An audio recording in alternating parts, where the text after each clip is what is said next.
All right, let's jump right in. We're about to unpack one of the single most influential ideas in all of Western philosophy, Plato's theory forms. And believe me, this is a truly radical idea that tries to answer a question that, honestly, still keeps us up at night. I mean, really think about that for a second. Everything you can see, everything you can touch, everything you experience, it's all changing. All the time. You're changing, the world around you is changing. Nothing is permanent. So if everything is in flux, is there anything at all, that's truly and permanently real? This is the massive puzzle Plato was determined to solve more than 2,000 years ago. Now, Plato wasn't just starting from scratch here. He walked into a huge philosophical debate. On one side, you had Heraclitus, who basically said you can't step in the same river twice. Everything is flowing, constantly changing. If that's true, forget about stable knowledge. But on the other side, you had Parmenides, who argued the exact opposite. He said true reality is one, perfect and totally unchanging. All this change we see, it's just an illusion created by our faulty senses. So what's the truth? Is the world total chaos, or is it all just a trick? Plato's answer to this whole mess was nothing short of genius. And it all starts by flipping everything we think we know about the world completely on its head. He's basically telling us we've been looking for reality in the wrong place this whole time. And here it is, Plato's first big, radical move. He says the world we experience with our senses, this screen, the room you're in, the entire physical universe, is not the real world.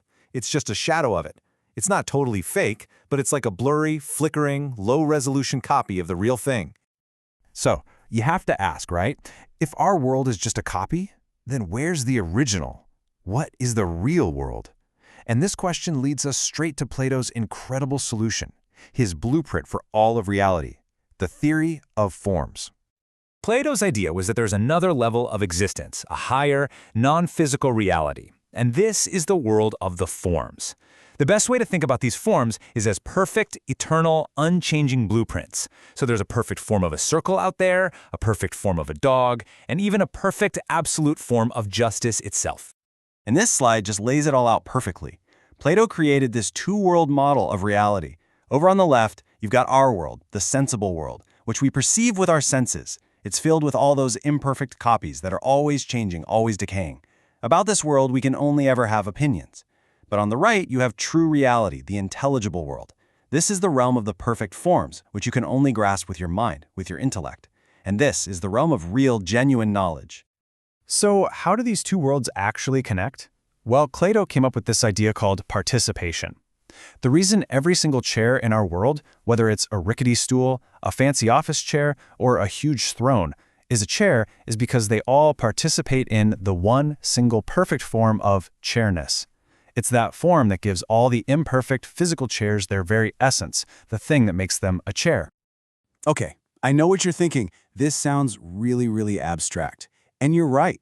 But Plato was a brilliant teacher, and he knew it. So to make this whole theory come alive, he told what is maybe the most famous story in the entire history of philosophy, the allegory of the cave. It's really a story about escaping illusion and climbing your way to the truth. So, picture this. People have been chained up in a cave their entire lives, facing a wall. All they can see are the shadows of puppets cast by a fire behind them. For them, those shadows are reality. That's all they know. But then, one prisoner is freed. He's forced to turn around and see the fire and the puppets, and he has this shocking realization that his entire life has been a lie. He's then dragged painfully out of the cave and into the real world, blinded by the sunlight, and slowly, as his eyes adjust, he starts to see the true objects, and eventually he can look at the sun itself, the source of all light and life. And that story? It's not just a story. It's a brilliant illustration of Plato's formal map of reality. The journey out of the cave is really a journey up the levels of what he called the divided line. You start at the very bottom, trapped in the cave, looking at shadows. That's just imagination. Then you see the puppets, the physical objects, and you have belief. But then you leave the cave and enter the intelligible world. You start to grasp concepts like mathematics, and finally you reach the highest state, pure understanding of the forms themselves, all illuminated by the ultimate form, the form of the good, which is what the sun in the story represents. But here's the crucial part. The story doesn't end with the philosopher chilling out in the sunshine. For Plato, once you've seen the truth, you have a duty. You have to go back down into the darkness, back into the cave, and try to free the other prisoners. You have to try to enlighten them, even if they think you're absolutely insane, even if they hate you and want to kill you for shattering their comfortable reality. It's a beautiful, perfect, compelling story, isn't it? But here's the twist. The sharpest critic of Plato's theory was Plato himself. He knew that this elegant idea had some really deep, really tricky problems lurking just beneath the surface. Yeah, in one of his later writings, Plato actually puts his own theory on trial. He starts asking some really tough questions, like, okay, a perfect form of beauty or justice, that makes sense. But is there a perfect eternal form of mud or dirt or hair? And how does that whole participation thing really work? How can one single form be completely present in thousands of different objects at the exact same time without being split into pieces? And that leads to the most devastating critique of all, something we now call the third man argument. It goes like this. Step 1. To explain what makes all individual men men, you propose the perfect form of man. Make sense? But wait. Step 2. Now you've got a new group to think about, the individual men plus the form of man. They all share the quality of being a man, right? So, step 3. You need a second form of man to explain what that group has in common. Which, of course, creates an even bigger group, which needs a third form, and a fourth, and on and on and on forever. It creates an infinite regress that kind of breaks the whole system. So you might be wondering, if the theory has such big problems that even its own creator pointed out, then why on earth are we still talking about it 2,400 years later? Well, it's because the core idea was just too powerful to die. It didn't disappear, it just evolved. For the next 2,000 years, some of the greatest thinkers in history kept Plato's idea alive by giving it a new home.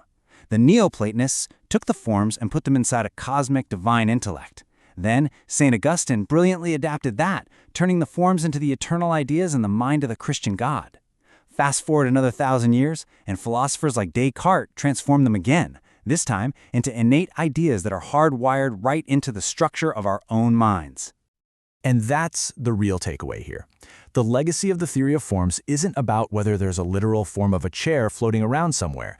It's about this fundamental split, this deep idea that there's a perfect, stable, ideal reality that stands in contrast to our messy, imperfect, ever-changing physical world. This one idea literally provided the blueprint, the operating system for centuries of Western philosophy, religion, and even the early days of science. Which brings us right back to today. Plato's theory, even with its flaws, forces us to ask some seriously profound questions. Think about something like justice. We see individual actions in the world that we call just, but they're always imperfect, they're always temporary, they're always up for debate. So here's the question Plato leaves us with.